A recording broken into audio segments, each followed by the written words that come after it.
지금부터 제3절 다양한 유형의 데이터 분석에 대하여 학습하겠습니다. 제3절 다양한 유형의 데이터에서는 정형 데이터, 비정형 데이터, 반정형 데이터, 그리고 메타데이터 등에 대하여 학습하겠습니다. 빅데이터 솔루션으로 처리되는 데이터는 인간이나 기계에 의해 생성될 수 있지만 분석 결과를 생성하는 것은 궁극적으로 기계의 책임입니다. 인간에 의해 생성된 데이터는 온라인 서비스 및 디지털 장치와 같은 시스템과 인간의 상호작용의 결과입니다. 슬라이드 그림은 인간에 의해 생성된 데이터의 예를 보여주고 있습니다. 기계에서 생성된 데이터는 실제 사건에 대한 응답으로 소프트웨어 프로그램이나 센서 등과 같은 하드웨어 장치에 의해 생성됩니다. 예를 들어 로그 파일은 보안 서비스에 의한 권한 결정을 포착하고 판매 시점 관리 시스템은 고객이 구매한 항목을 재고에서 제거하는 거래를 생성합니다. 하드웨어 관점에서 볼 때에는 기계에서 생성된 데이터의 예로는 위치와 신호 강도와 같은 정보를 보고할 수 있는 휴대폰의 수많은 센서에서 전달되는 정보가 있습니다. 슬라이드의 그림은 이런 유형의 기계에서 생성되는 데이터를 시각적으로 보여주고 있습니다. 앞에서 살펴본 바와 같이 인간에 의해 생성된 데이터와 기계에 의해 생성된 데이터는 다양한 소스에서 나올 수 있으며 다양한 형식이나 유형으로 표현될 수 있습니다. 이 절에서는 정형 데이터, 비정형 데이터, 그리고 반정형 데이터 등의 다양한 데이터 형식에 대하여 알아보겠습니다.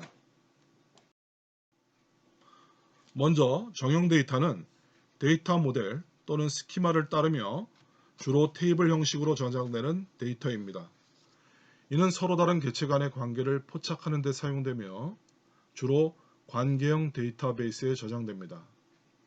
정형 데이터는 ERP 및 CRM 시스템과 같은 기업용 애플리케이션이나 정보 시스템 등에서 생성됩니다.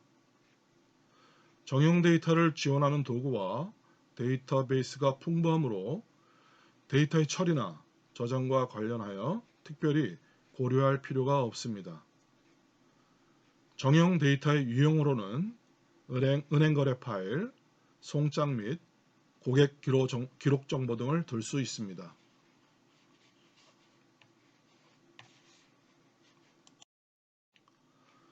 비정형 데이터는 데이터 모델 또는 스키마를 따르지 않는 데이터이며 정형 데이터보다 빠른 성장률을 보이고 있습니다. 기업 내의 데이터의 80%는 비정형 데이터가 차지하는 것으로 추산됩니다.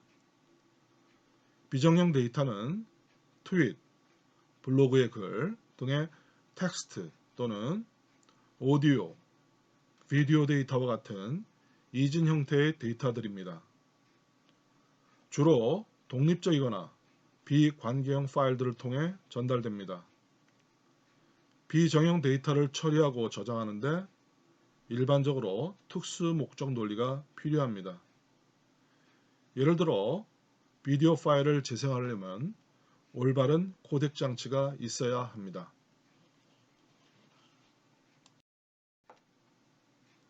이러한 비정형 데이터는 직접 처리하거나 SQL을 사용하여 쿼리를 할 수 없습니다. 비정형 데이터를 관계형 데이터베이스에 저장하면 이진 형태의 대형 객체, 즉 Binary Large Object Blob 형태로 테이블에 저장됩니다.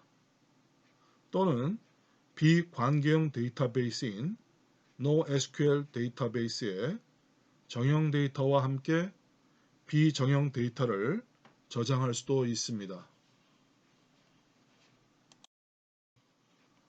반정형 데이터는 구조가 정의되어 있고 일관성은 가지고 있지만 본질적으로 관계형이 아닌 데이터를 말합니다. 계층적이거나 그래프 기반 데이터이며 일반적으로 텍스트가 포함된 파일에 저장됩니다. 텍스트적 특성과 일부 수준의 구조에 대한 적합성으로 인해 비정형 데이터보다 처리는 더 쉽습니다.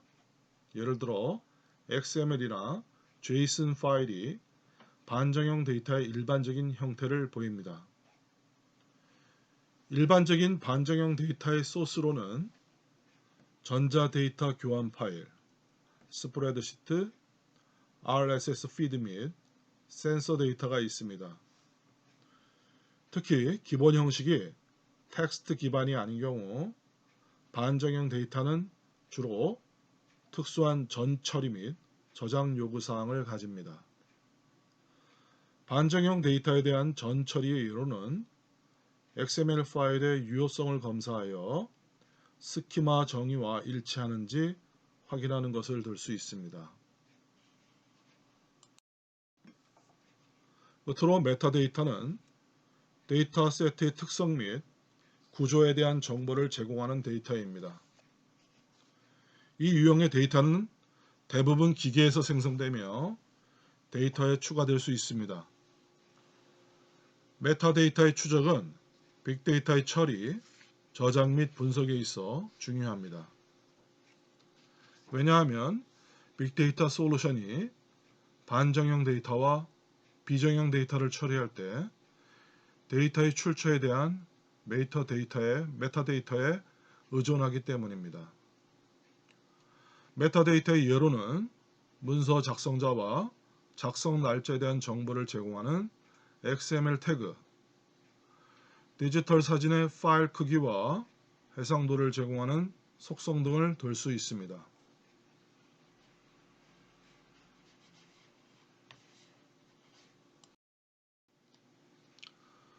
지금까지 다양한 데이터의 유형에 대하여 학습하였습니다. 다음 절에서는 사례 연구와 관련한 배경에 대하여 알아보겠습니다. 여러분 수고 많았습니다.